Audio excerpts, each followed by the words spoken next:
Hello, you guys. It is Ebony. It is I, and today we are here to talk about Miss Ravyn Lenae.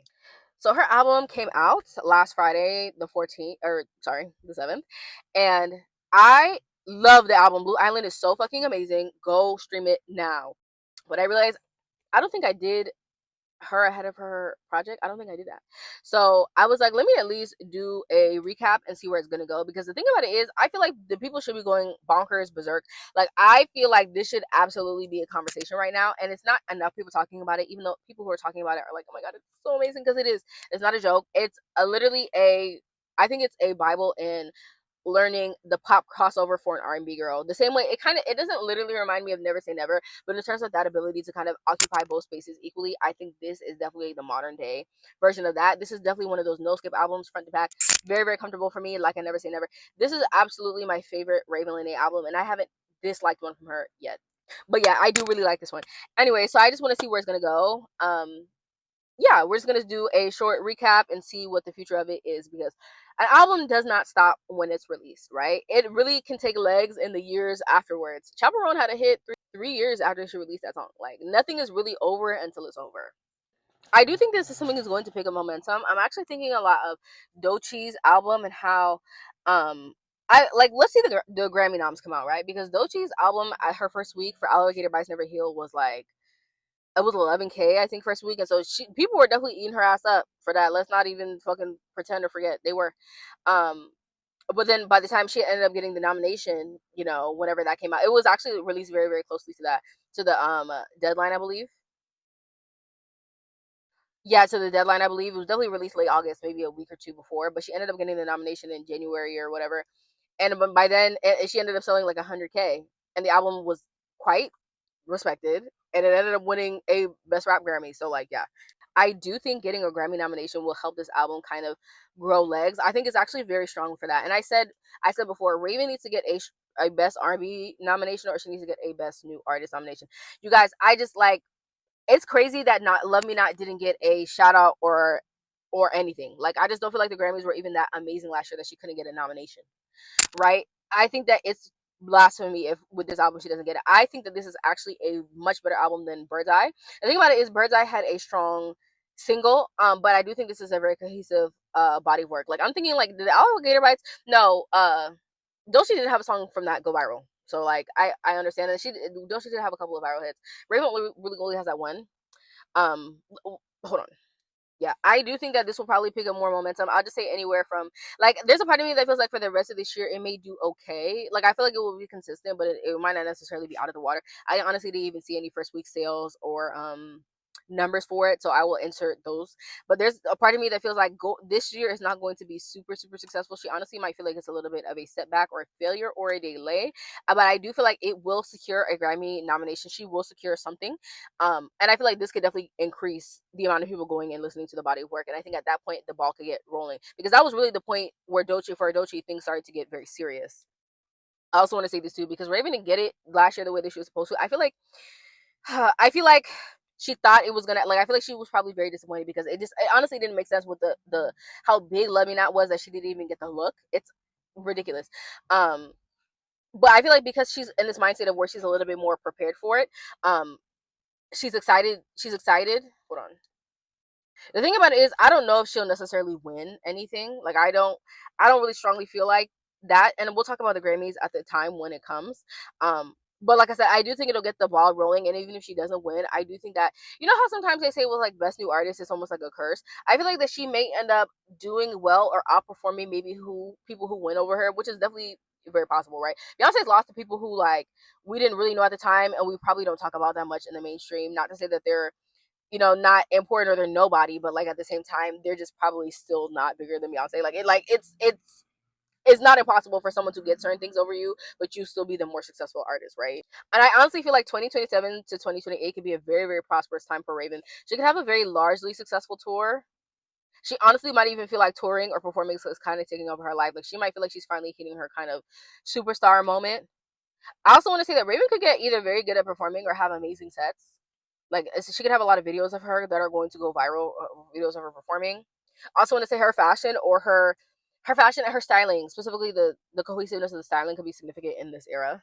So I would definitely say, like, she has like this orange hair right now. Like, if she wanted to continue doing orange hair, it might be really good. You know how SZA, and In Control had that signature huge hair. I think having consistency with color, especially if she decides she's kind of in these pastels right now. It's not necessarily a black and white album, but I do think that more grungy look looks really good on her, and people may remember those things, even if she's not necessarily being super dark. I think that she needs to always have that grunge kind of, just a cuntiness to herself. I think that, like, almost like smoky ashy. She's an Aquarian, she's Saturnian, right? So, like, just, that crisp thing about her, I think could go really well. Yeah, I just unfortunately feel like I don't know if she feels like this on tour in general, or this is going to be an unprecedented amount of fame, or like having to work, or larger crowds, more energy than usual. I do think that she might be so overwhelmed with winning that it might start to feel like losing, or like losing herself. I do think that it's a very important time to socialize and have the good right friends. Especially in, like, amongst those who she works with, or playing a lot with her friends. Ravyn needs to take time to play hard, because she's going to be working a lot harder than normal. This is going to end up, I'm telling you, I don't feel like throughout the rest of this year it will be largely successful. Like, not that I think it'll flop, but I just don't think it's going to be amazing, over the top. I don't think it's necessarily going to be something that tops Love Me Not so amazingly, if it quote unquote outdid it. I think that going into next year, I think that she will have this.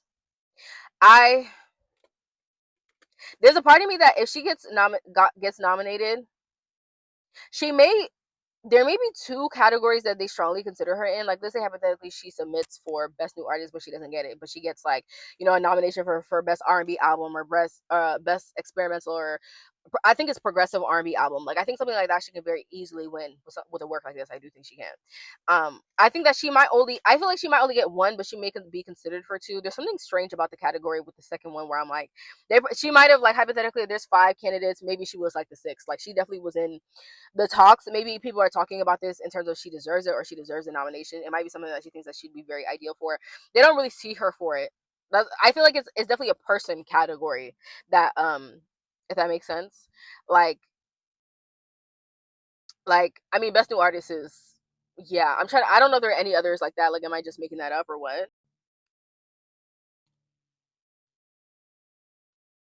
I don't think this will be her first nomination, right? Like I said, I do think that Ravyn will win at least one Grammy next year.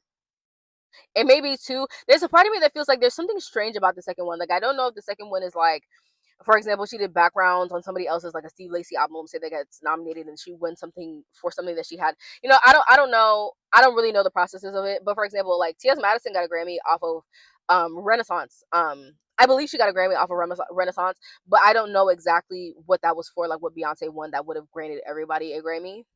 I also want to say that winning for her could definitely be eye opening in the fact that she doesn't really want it anymore.